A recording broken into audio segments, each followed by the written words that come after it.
সূরা শামসে 5 নম্বর আয়াত আল্লাহ বলেন ওয়াস-সামাই ওয়া মা বানাহা, আমি কসম খাইলাম আসমানের এবং যিনি আসমান বানিয়েছেন সেই মহান মালিক আল্লাহর কসম।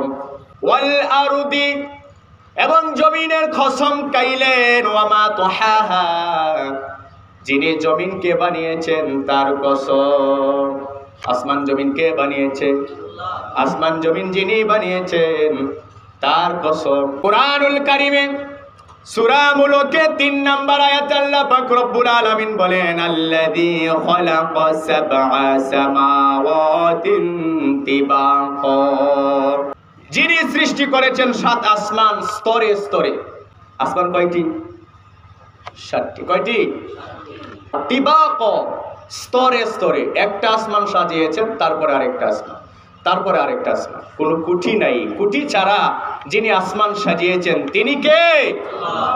মা তারা ফি খালকির রহমানি মিন তাফাউত, দয়াময় মহান আল্লাহ পাক রব্বুল আলামিনের সৃষ্টিতে কোনো অসামঞ্জস্য নাই।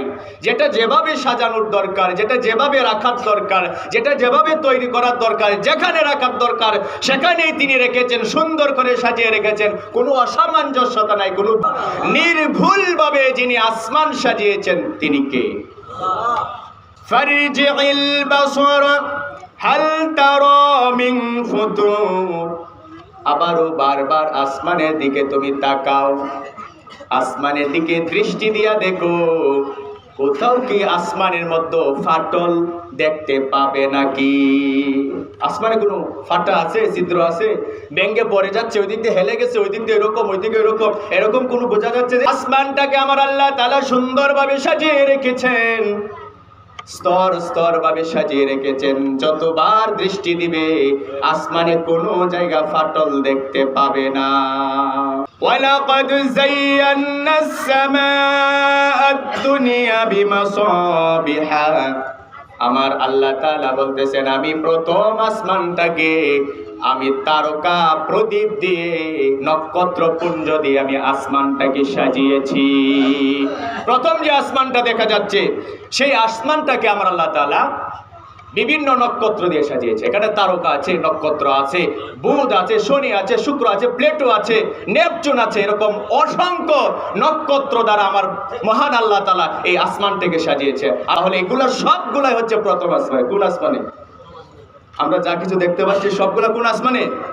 এক একটা যদি বিশাল বড় বড় হয় তাহলে কত বড় আসমানটা, যে বিশাল বড় আসমানটা যিনি বানিয়েছেন, নক্ষত্র দিয়ে যিনি সাজিয়েছেন তিনি কে? নির্দ্বিধায় আমরা বলতে পারি তিনি কে? ওয়াজআলনাহা রুজুমান লিশ-শায়াতিন, আমার আল্লাহ তাআলা ওই নক্ষত্রপুঞ্জ তারকাগুলোকে শয়তানকে নিক্ষেপ করার জন্য গোলক হিসাবে বানিয়েছে। পূর্বে যত নবী রাসূলের যুগ ছিল, আমার নবী সাল্লাল্লাহু আলাইহি সাল্লাম দুনিয়া আসার আগ পর্যন্ত অনেক জাদুকর ছিল, গণক ছিল, মিথ্যাবাদী গণক। তাদের কিছু আয়ত্তে জিন শয়তানেরা তাদের আয়ত্তে থাকতো। জিনেরা শয়তানেরা আসমানে গিয়ে ফেরেশতারা কি কথা বলতেছে ওইগুলা শুনে কখন বৃষ্টি হবে, কখন কি হবে না হবে, এগুলি আসমানে ফেরেশতারা আলাপ করতেন। ওই কথাগুলি শয়তানেরা জিনেরা শুনে এসে দুনিয়ার জাদুকর গণকদের কাছে বলতো, আর গণকেরা পাবলিকের কাছে কিছু বানায়া মিশায়া সত্য মিথ্যা মিলিয়ে বলতো। বলার পরে মানুষগুলা দেখতো আমাদের পাদ্রী গণক জাদুকর বলেছে অমুক দিন বৃষ্টি হবে, অমুক দিন বৃষ্টি হবে না, অমুক দিন রৌদ্র করা হবে, অমুক দিন ঠান্ডা বেশি হবে। এই সেই বিষয়গুলা যখন গণকেরা বলতো মানুষগুলা অবাক হয়ে যেত যে সত্যি সত্যি তো মিলে গেল। তাহলে বোঝা গেল গণকেরা অনেক দামি, গণকেরা রে তারা পূজা করতো। বলেন নাউজুবিল্লাহ। এইভাবে সত্য মিথ্যা জিনেরা আসমান থেকে শুনে এসে গণকদেরকে বলতো, আর গণকেরা মানুষের মাঝে তাদেরকে বিশ্বাসী বানানোর জন্য তারা এই কথাগুলি বলে বলে বেড়াতো। আল্লাহর হাবিব পাক সাল্লাল্লাহু আলাইহি ওয়াসাল্লাম যখন দুনিয়ার জমিনে আগমন করলেন, সেদিন থেকে আসমানে কোনো জিনেরা যেতে পারে না, শয়তান যেতে পারে না। ওই আসমানে যাওয়ার রাস্তা আমার আল্লাহ তাআলা বন্ধ করে দিয়েছে। আল্লাহর হাবিবকে জানিয়ে দিলেন, ওয়াজআলনাহা রুজুমান লিশ-শায়াতিন। ইয়া রাসূলুল্লাহ, ইয়া হাবিবাল্লাহ, নবী গো, আসমানে যে তারকাগুলি রয়েছে, এই তারকাগুলোকে আমি শয়তানদের নিক্ষেপ করার জন্য আমি যন্ত্র বানিয়েছি। যখন এই শয়তান জিনেরা আসমানে উঠবে, তখনই আমার নিয়োজিত ফেরেশতারা ওই তারকা দ্বারা শয়তানরে আঘাত করে শয়তানরে জিনরে আসমান থেকে তাড়িয়ে দিবে। এখন আর গণকের ব্যবসার বালা বলেন নাউজুবিল্লাহ। এগুলি যারা বিশ্বাস করবে তাদের ঈমানে ঘাটতি আছে। আমরা গণক জাদুকর এগুলি আমরা বিশ্বাস করি। সূরা মুলুকে 16 নম্বর আয়াত আল্লাহ পাক রব্বুল আলামিন বলেন, আমিনতুম মান ফিস সামাই আন ইয়াখসিফা বিকুমুল আরদ। তোমরা যে জমিনে বসবাস করছো, তোমরা কি নিরাপদ হয়ে গিয়েছো নাকি? তোমরা কি নিরাপদ হয়ে গিয়েছো? যে আন ইয়াখসিফা বিকুমুল আরদ, যে জমিনকে আমার আল্লাহ তাআলা দাবিয়ে দিবেন না, ধ্বংস করে দিবেন না, জমিনকে ডুবিয়ে দিবেন না। তোমরা কি নিরাপদ হয়ে গিয়েছো? আমার নবী সাল্লাল্লাহু আলাইহি সাল্লাম দুনিয়া আসার আগে অনেক প্রমাণ রয়েছে। যখন নবী রাসূলেরা দ্বীনের দাওয়াত দিতেন, যারা মানতো না, যারা পাপ করত, যাদের অপরাধের পরিমাণ বেড়ে যেত, আল্লাহ তাআলার হুকুমে জমিনকে তিনি দোষিয়ে দিতেন, উল্টিয়ে দিতেন, জনপদকে, মানুষদেরকে গজবের মধ্যে নিপতিত করতেন জমিন উল্টিয়ে দিয়ে। বলেন নাউজুবিল্লাহ। পুরো সব নবী রাসূলদের যুগেই জমিন ধ্বস হয়েছে। যেখানে পাপের সংখ্যা বেড়েছে, যেখানে পাপ করেছে, সেই জায়গাটাকে আমার আল্লাহ উল্টিয়ে দিয়েছেন। আর এগুলি কোরআনে আছে। আল্লাহ তাআলা মানব জাতিকে আমাদেরকে জানিয়ে দিলেন যে যখন পাপের পরিমাণ বেড়ে যাবে, পূর্ববর্তী নবী রাসূলের উম্মতদেরকে যেভাবে ধ্বংস করে দিতাম, জমিন উল্টিয়ে দিতাম, শাস্তি দিতাম, তোমাদেরকেও আমি দিতে পারি। তোমরা একেবারে নিরাপদ হয়ে গিয়েছো নাকি? জমিনে যেখানে থাকছো, যেখানে যাচ্ছ, সেখানে অপরাধে তোমরা জর্জরিত হয়ে যাচ্ছ। তোমরা কি ভেবেছো যে আমি আল্লাহ কি জমিনকে উল্টিয়ে দিতে পারি না? তোমরা কি নিজেদেরকে নিরাপদ মনে করতেছো? পূর্বের যে জাতিদেরকে আমি ধ্বংস করে দিয়েছি, সেগুলা কি তোমরা দেখো নাই? ওইখান থেকে কি তোমরা শিক্ষা নিতে পারো নাই? ওই পাপের জগতে বাসতেছো আর ভাবছো যে কিচ্ছু হবে না। নো, আমি আল্লাহ যে কোনো সময় এই জমিনকে পাপীদেরকে দাবিয়ে দিতে পারি, জমিনকে ধ্বংস করে দিতে পারি, জনপদকে আমি ধ্বংস করে দিতে পারি। পারেন কি পারেন না? তারপর আল্লাহ পাক রব্বুল আলামিন বলেন, আমিনতুম মান ফিস সামাই আইয়ুরসিলা আলাইকুম হাসিবা। অথবা তোমরা কি এরকম ভাবছো আমার আল্লাহ তাআলা আসমান থেকে তোমাদের জন্য পাথরের বৃষ্টি বর্ষণ করবে না? আমিনতুম মান ফিস সামাই আইয়ুরসিলা আলাইকুম হাসিবা। হাসিবা মানে পাথর। আল্লাহ তাআলা কি তোমাদেরকে পাথরের বৃষ্টি দিয়ে তোমাদেরকে কি ধ্বংস করে দিবেন না? পূর্ববর্তী নবী রাসূলের উম্মতেরা যখন অপরাধ করত, আল্লাহ পাক রব্বুল আলামিন আসমান থেকে পাথরের বৃষ্টি নাযিল করত। পাথর মানুষের উপরে ফেলে দিত। আর পাথর যদি মানুষের উপরে আসমান থেকে পড়ে, আর মানুষটা কি আর এর কি অস্তিত্ব খুঁজে পাওয়া যায়? আল্লাহ তাআলা কখনো আসমান থেকে আগুনের বৃষ্টি নাজিল করত। এই আগুনের বৃষ্টি পরে, পানি গরম বৃষ্টি পরে মানুষকে ধ্বংস করে দিত, পাথরের বৃষ্টি পরে মানুষকে ধ্বংস করে দিত। আল্লাহ তাআলা বলতেছে, তোমরা কি একেবারে নিরাপদ হয়ে গিয়েছো নাকি? যে আমি আল্লাহ কি পূর্ববর্তী নবী রাসূলদের উম্মতরা যখন পাপে জর্জরিত হয়ে যেত, আমি আসমান থেকে পাথরের বৃষ্টি বর্ষণ করে ধ্বংস করে দিতাম। তোমরাও যেখানে জমিনে অপরাধ চালিয়ে দিচ্ছ, তোমরা কি নিরাপদ হয়ে গিয়েছো? আমি আল্লাহ ইচ্ছা করলে ওই পাপীদেরকে আকাশ থেকে পাথরের বৃষ্টি নাজিল করে ধ্বংস করে দিতে পারি। জমিনে যা শুরু হচ্ছে, বিয়ে শাদী উপলক্ষে যেভাবে গান বাজনা, বক্স, নৃত্য শুরু হয়েছে, এগুলো কি ইসলাম সমর্থন করে? যেই জমিনে আপনি বিভিন্ন অনুষ্ঠান উপলক্ষে গান বাজনা, বক্স, ডান্স ইত্যাদি শুরু করেছেন, যে গান বাজনা ইসলাম সমর্থন করে না, বক্স ইসলাম সমর্থন করে না, নাচানাচি ইসলাম সমর্থন করে না, আর এটা বিবাহ নামে পবিত্র একটা অনুষ্ঠানে, রসুলের সুন্নাহ একটা অনুষ্ঠানে, এই পবিত্র অনুষ্ঠানে আমরা কিভাবে গান বাজনা বাজাতে পারি, কিভাবে নাচ নৃত্য করতে পারি, বক্স বাজাতে পারি? বিবেকে কি একটু আপনার সায় দেন? এই জমিন কার? এই জমিন যিনি দিয়েছেন তিনি নিষেধ করেছেন। এই পৃথিবীর জমিনে কখনো অবৈধ কাজ হতে পারে। শয়তান পছন্দ করে গান বাজনা কর। আর আপনার মতো একজন মুসলমানের ঘরের সন্তান হয়ে আপনি গান বাজনা কিভাবে পছন্দ করেন? জিজ্ঞাসা করলে আপনি বলেন, আরে হুজুর আমি তো জানি না, আমার ছেলেটা করেছে, আমার অমুকে করেছে, তমুকে করেছে। তোমার অধীনে চলে নাকি তুমি ওর অধীনে চলো? তোমার বাড়ি, তোমার ঘর, তোমার টাকা, তোমার মেয়ে, তোমার ছেলে, তোমার খবর নাই, খবর খেয়ে রাখবে। তুমি যদি খবর রাখতে না পারো তো শয়তান অবশ্যই রাখবে। খুব সাবধানতার সাথে চলতে হবে। যে বিয়াতে গান বাজনা বক্স বাজে ওই বিয়া অবৈধ। যে সন্তান জন্ম নেবে আপনাদের কি মনে হয় বৈধ সন্তান? ফতোয়ায়ে স্বামী স্পষ্টভাবে রেওয়ায়েত, যে বিয়াতে গান বাজনা বাজে ওই বিয়া বৈধ হয় না। আর যে সন্তান জন্ম হয় সেইটা কি হবে? খুব খবর রাখতে হবে, খুব সচেতন হতে হবে। আপনি দোকান উদ্বোধন করেন দুয়ার মাধ্যমে, কোরআন পড়ে, দুরূদ পড়ে, ঠিক না ঠিক? দান সদকা করে আপনি উদ্বোধন করেন। আর বিবাহ নামে পবিত্র একটা জিনিস আপনি উদ্বোধন করেন গান বাজনার মাধ্যমে। আবার নিয়ত করে রাখেন 1 বছর আগে, আচ্ছা আমার বিয়ার মধ্যে, আমার ছেলের বিয়ার মধ্যে, মেয়ের বিয়ার মধ্যে আমি আয়োজন করব, বক্স বাজাবো। আয়োজন করতে পারেন, অনুষ্ঠান করতে পারেন, আরো বৈধ কত পন্থা আছে। কিন্তু আপনার মাথায় এই অবৈধ চিন্তাটা কিভাবে আসে? তারা বলেন তোমরা কি নিরাপদ হয়ে গিয়েছো জমিনে অবৈধ কাজ করে, অন্যায় অপরাধ করে কি নিরাপদ হয়ে গিয়েছো? তোমরা কি জানো না আমি আসমান থেকে পাথরের বৃষ্টি বর্ষণ করে তোমাদেরকে ধ্বংস করে দিতে পারি? ওয়াল্লাযী জাআলা লাকুমুল আরদা যালুলা, তিনি সেই মহান আল্লাহ জমিনকে সৃষ্টি করেছেন এবং তোমাদের অনুগত করে দিয়েছেন, তোমাদের চলাফেরার জন্য প্রচন্ড সহজ করে দিয়েছেন। জমিনকে সহজ করে দিয়েছেন, চলাচলের জন্য সুবিধা করে দিয়েছেন আমাদের জন্য। তিনি কে? কে করেছেন? সূরা বাকারা 33 নম্বর আয়াত আল্লাহ তাআলা বলেন, আলাম তা'লাম আন্নাল্লাহা লাহু মুলকুস সামাওয়াতি ওয়াল আরদ, তুমি কি জানো না নিশ্চয়ই আসমান এবং জমিনের সার্বভৌমত্ব একমাত্র আল্লাহর। আসমান এবং জমিনের সার্বভৌমত্ব কার? জুড়ে বলতে হবে কার? আল্লাহর। জমিন আল্লাহর সার্বভৌমত্ব।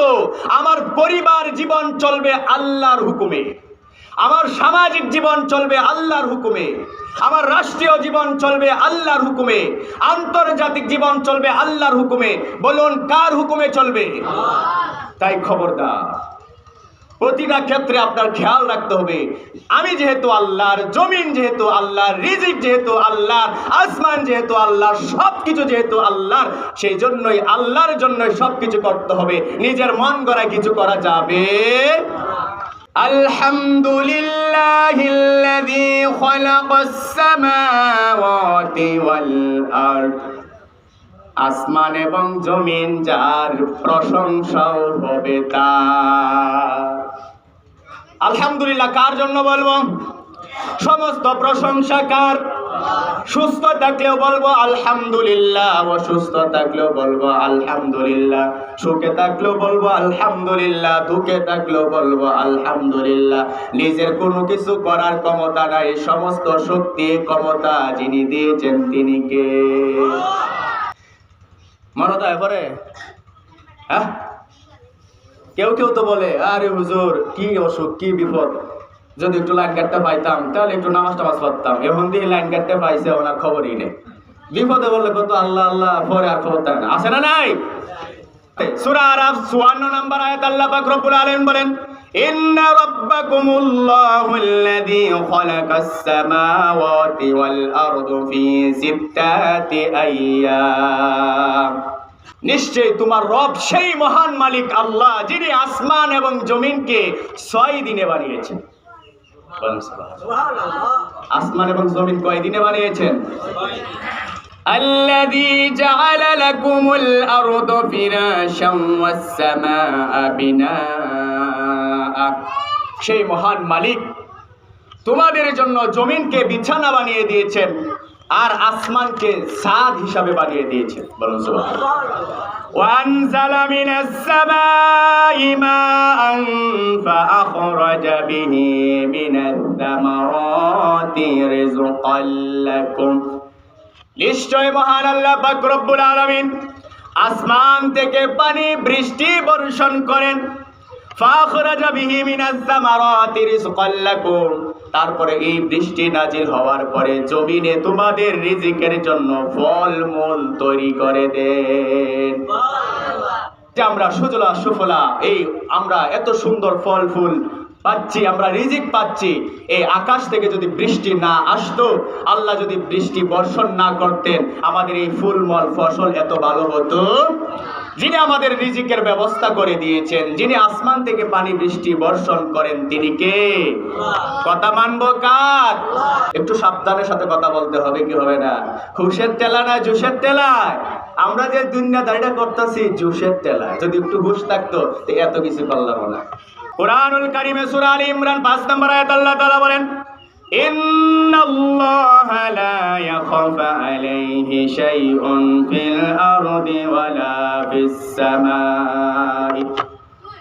নিশ্চয় আসমানে এবং জমিনে যা কিছু আছে সেই মহান আল্লাহ পাকের কাছে কোনো কিছুই গোপন নয়। বলুন সুবহানাল্লাহ। দরজা লাগাই দিছি তো, কেউ দেখে নেই, এখানে কেউ নাই তো, কেউ দেখে নেয়। ব্যবসার মধ্যে মাপে কম দেয়, বেশ দেয়, কেউ তো দেখে নেয়, কেউ তো বুঝেও নেয়। এরকম আছে না নাই?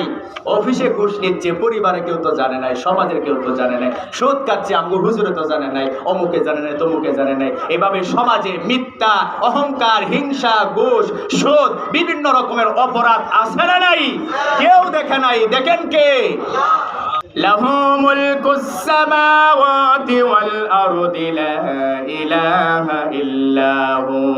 আসমান এবং জমিনের মালিক সেই মহান আল্লাহ, যার কোনো শরীক নাই, যার সাথে কোনো তুলনা নাই। বলেন সুবহানাল্লাহ। আসমান এবং জমিনের মালিক কে? কার হুকুম চলবে? কার কথা মানবো? সূরা তাওবা 16 নম্বর আয়াত আল্লাহ পাক রব্বুল আলামিন বলেন, ইন্নাল্লাহা লাহু মুলকুস সামাওয়াতি ওয়াল আরদি ইউহয়ি ওয়া ইউমীত। নিশ্চয় আসমান এবং জমিনের মহান মালিক আল্লাহ, তিনি তোমাকে জীবন দিয়েছেন, তিনি আবার তোমাকে মৃত্যু ঘটাবেন। হায়াত মউতের মালিক কে? সবগুলাতে তো আপনারা আল্লাহর কথাই বলতেছেন। বানাইছো আল্লাহ, মৃত্যু দিবেন আল্লাহ, আসমানও দিয়েছেন আল্লাহ, জমিনও দিয়েছেন আল্লাহ, বৃষ্টিও দেন আল্লাহ, ফুলমল ফসলও দেন আল্লাহ, জমিনও আল্লাহর, আমিও আল্লাহর, আপনিও আল্লাহর। এক বাক্যে বলুন, ঘোষণা মানব কার? সূরা হাদীদ, হাদীদ শব্দের অর্থ হচ্ছে লোহা। লোহা নামেও আল্লাহ তাআলা কোরআনে সূরা নাযিল করেছেন। সূরা হাদীদের 4 নম্বর আয়াত আল্লাহ পাক রব্বুল আলামিন বলেন, হুয়াল্লাযী খালাকাস সামাওয়াতি ওয়াল আরদা ফি সিত্তাতি আইয়াম। আমার আল্লাহ তাআলা আসমান এবং জমিন 6 দিনে বানিয়েছেন। সুম্মাস্তাওয়া আলাল আরশ, তারপর আল্লাহ তাআলা আরশে আজিমে সমাসীন হন। ইয়ালামু মা ইয়ালিজু ফিল আরদি ওয়া মা ইয়াখরুজু মিনহা। আল্লাহ পাক রব্বুল আলামিন জানেন জমিনের মধ্যে কি নাজিল হচ্ছে আর জমিন থেকে কি বের হচ্ছে। ওয়া মা ইয়ানজিলু মিনাস সামাই ওয়া মা ইয়ারজু ফিহা, আসমান থেকে কি নাজিল হচ্ছে আর জমিন থেকে আসমানে কি উঠছে, এই সব কিছু আমার আল্লাহ তাআলা খবর রাখেন। ওয়াল্লাহু বিমা তা'মালুনা বাসীর, এবং আমার আল্লাহ তাআলা তাও জানেন, তাও দেখেন তুমি যা করো।